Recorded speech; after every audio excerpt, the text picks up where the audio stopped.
Bonjour, dans cette vidéo, nous allons poursuivre notre cours sur l'arithmétique. Dans un précédent chapitre, nous avons revu les définitions de diviseur, multiple, nous avons rappelé les critères de divisibilité, et maintenant on va poursuivre notre étude avec la définition de nombre premier. Ensuite, nous verrons comment on peut décomposer un nombre en produit de facteurs premiers, et nous terminerons par une application avec les fractions. Un nombre premier, c'est un nombre qui ne possède que deux diviseurs, 1 et lui-même. Donc c'est un nombre entier. Dans ce chapitre, on ne parlera que de nombres qui sont des nombres entiers.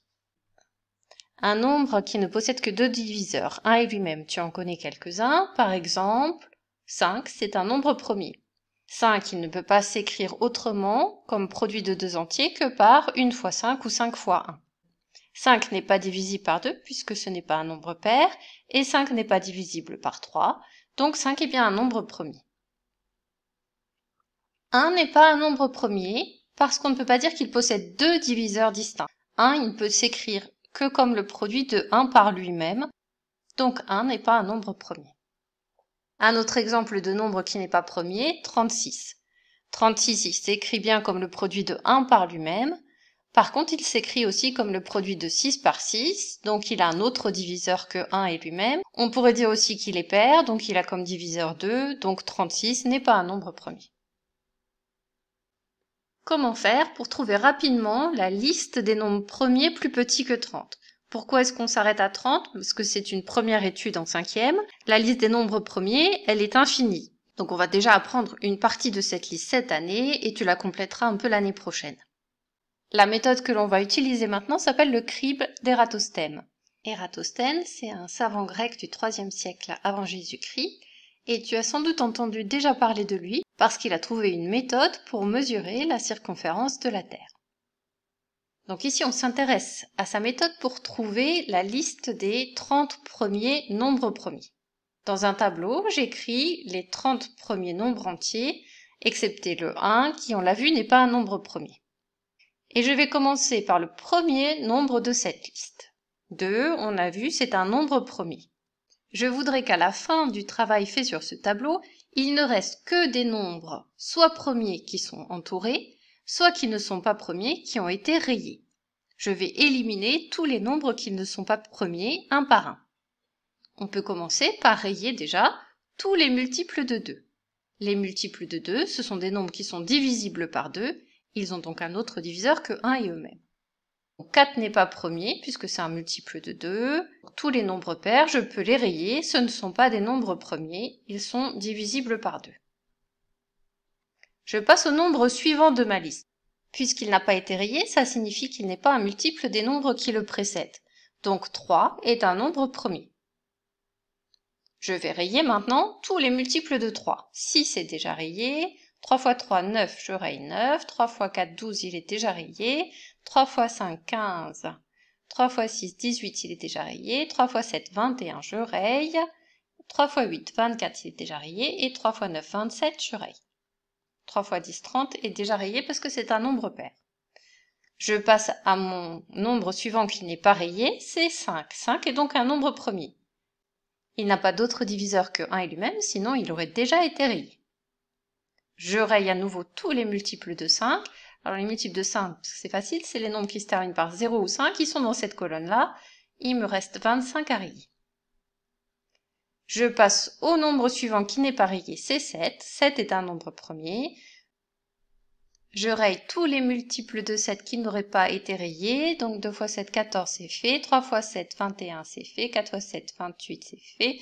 Et 5 fois 7, c'est plus dans mon tableau. Donc je passe au prochain nombre. 11 est un nombre premier. Les multiples de 11, dans mon tableau, il n'y a que 22. Il est déjà rayé. Je passe à 13. 13 est un nombre premier. Les multiples dans ce tableau, le premier multiple, c'est 26. Il est rayé aussi. 17, 17, 2 fois 17, ça dépasse déjà puisque ça fait 34.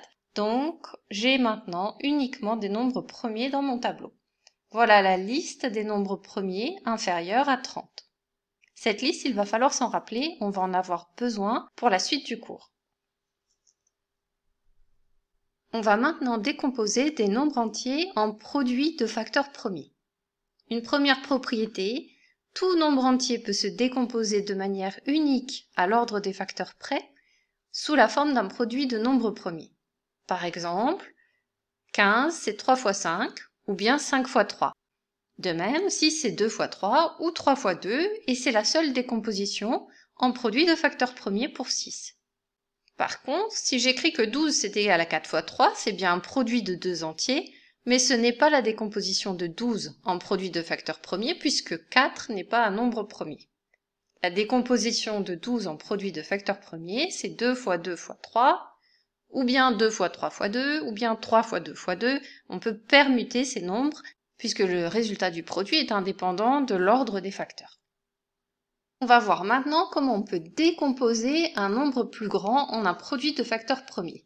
Pour ça, il y a une méthode. La première des choses, c'est de connaître la liste des nombres premiers plus petits que 30. Je la recopie ici pour que tu la vois et que tu l'aies bien en tête. Ensuite, on va écrire 2310. On tire un trait vertical à côté de 2310. À la droite du trait, on ne va inscrire que les diviseurs de 2310 qui sont premiers. Et on va chercher ces diviseurs dans ma liste de nombres premiers en commençant par le plus petit, c'est-à-dire 2. Est-ce que 2 est un diviseur de 2310? La réponse tu la connais, c'est oui, puisque 2310 est un nombre pair, je sais qu'il est divisible par 2. Je pose la division à côté, 2310 divisé par 2. J'ai un chiffre au diviseur, j'en prends un au dividende. Dans 2, combien de fois 2? Il y va une fois, il reste 0. J'abaisse le 3, dans 3, combien de fois 2? Une fois, il reste 1. J'abaisse le 1, dans 11, combien de fois 2? 2 fois 5, 10, il reste 1. Et enfin, j'abaisse le 0. Dans 10, combien de fois 2? 5, et il reste 0. Donc le quotient entier de cette division, c'est 1155. 2310, c'est égal à 2 fois 1155. Je vais écrire ce quotient entier en dessous de 2310. Et je vais chercher dans ma liste des diviseurs premiers, quel est le premier nombre qui divise 1155. Alors le 2, on voit que ce n'est plus un diviseur puisque le chiffre des unités n'est pas égal à 0, 2, 4, 6 ou 8. Donc je raye le 2 de ma liste et je passe au nombre suivant. Est-ce que 1155 est divisible par 3? Je vais utiliser le critère de divisibilité par 3. 5 et 1, 6, 5 et 1, 6, 6 et 6, 12. Donc oui, c'est divisible par 3, je pose la division à côté. J'ai un chiffre au diviseur, j'en prends un au dividende, c'est trop petit, j'en prends 2. Dans 11, combien de fois 3? 3 fois 3, 9, il reste 2. J'abaisse le 5. Dans 25, combien de fois 3? 3 fois 8, 24. Il reste 1. J'abaisse le 5. Dans 15, combien de fois 3? 3 fois 5, 15. Et il reste 0. Donc, le quotient entier de 1155 par 3, c'est 385. J'écris 385 ici, et je m'intéresse au diviseur de 385. Est-ce que 385 est divisible par 3? 5 et 3, 8, 8 et 8, 16. Ce n'est pas dans la table de 3, donc 3 n'est plus un diviseur. Est-ce que 385 est divisible par 5? La réponse est oui, puisque son chiffre des unités est 5. Je pose la division, 385 divisé par 5. J'ai un chiffre au diviseur, j'en prends 1, c'est trop petit, j'en prends 2. Dans 38, combien de fois 5? 5 fois 7, 35, il reste 3, j'abaisse le 5. Dans 35, combien de fois 5? 7 fois 5, 35, et il reste 0. Donc le quotient entier, c'est 77. 77 n'est pas divisible par 5. Par contre, il est divisible par 7, c'est 7 fois 11. 11 est un nombre premier, donc j'ai fini ici ma décomposition en nombre premier. Dès que j'arrive à 1 ici dans ma liste des quotients entiers, je sais que j'ai terminé la décomposition du nombre. Le nombre 2310, c'est égal au produit de 2 par 3, par 5, par 7, par 11. Voilà la décomposition de 2310 en produit de facteurs premiers. Une application de cette décomposition en produit de facteurs premiers, elle peut nous servir à simplifier des fractions. Simplifier la fraction 153/85e, ça veut dire trouver une écriture de cette fraction qui représente le même nombre, mais dont le dénominateur et le numérateur sont plus petits. Donc je vais décomposer 153 et 85 en produits de nombres premiers. Je procède comme tout à l'heure, j'écris 153, je tire un trait vertical, j'écris ma liste des nombres premiers et je cherche tout d'abord si 153 est divisible par 2. Comme le chiffre des unités de 153 est 3, je sais que 153 n'est pas divisible par 2. Je cherche maintenant si 153 est divisible par 3. J'utilise le critère de divisibilité, je fais la somme des chiffres de 153, 1 plus 5, 6 plus 3, 9, 153 est donc divisible par 3. Je pose cette division dans ma tête, 153 divisé par 9, 3 fois 5, 15, 3 fois 1, 3, c'est donc égal à 51 fois 3. À nouveau, 51 est divisible par 3, puisque 5 plus 1, 6, la somme de ces chiffres est dans la table de 3. Je pose la division de 51 par 3 soit dans ma tête, soit sur une feuille à côté, et je trouve que 3 fois 17, ça fait 51. Et enfin 17, je sais qu'il est premier, donc 17, c'est le produit de 17 par 1, et j'ai terminé ma décomposition. 153, c'est le produit de 3 par 17. Je décompose maintenant 85. 85 n'est pas divisible par 2. Est-ce qu'il est divisible par 3? 8 et 5, ça fait 13, il n'est pas divisible par 3. Par contre, il est divisible par 5, puisqu'il se termine par 5. 5 fois 17, ça donne 85, et 17 est un nombre premier, donc il ne se décompose que dans le produit 17 fois 1. La décomposition de 85, c'est 5 fois 17. J'ai décomposé le numérateur et le dénominateur en des produits de nombres premiers. Je vais rechercher maintenant si dans ces produits, il y a des facteurs communs. 153 est divisible par 17 et 85 est divisible par 17.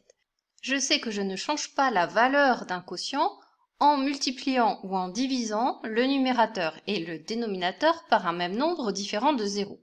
Je divise le numérateur et le dénominateur par 17 et cette fraction est égale à la fraction 9/5. J'ai simplifié l'écriture de cette fraction. Un dernier exemple. Appuie sur pause, essaye de simplifier la fraction, on corrige ensuite. On va simplifier 42/78 en décomposant numérateur et dénominateur en un produit de facteurs premiers. Je commence avec 42. 42, c'est 2 fois 21. 21, c'est 3 fois 7. Et 7 est un nombre premier. Donc 42 s'écrit comme le produit de 2 par 3 par 7. 78. 78 est pair, c'est 2 fois 39. 39 n'est plus divisible par 2. Par contre, il est divisible par 3. 3 fois 13, et 13 est un nombre premier. Donc c'est le produit de 13 par 1. Voilà la décomposition du numérateur et du dénominateur. Je retrouve deux facteurs communs. 42 et 78 sont divisibles par 2 et par 3. Donc je peux rayer ces facteurs dans le produit.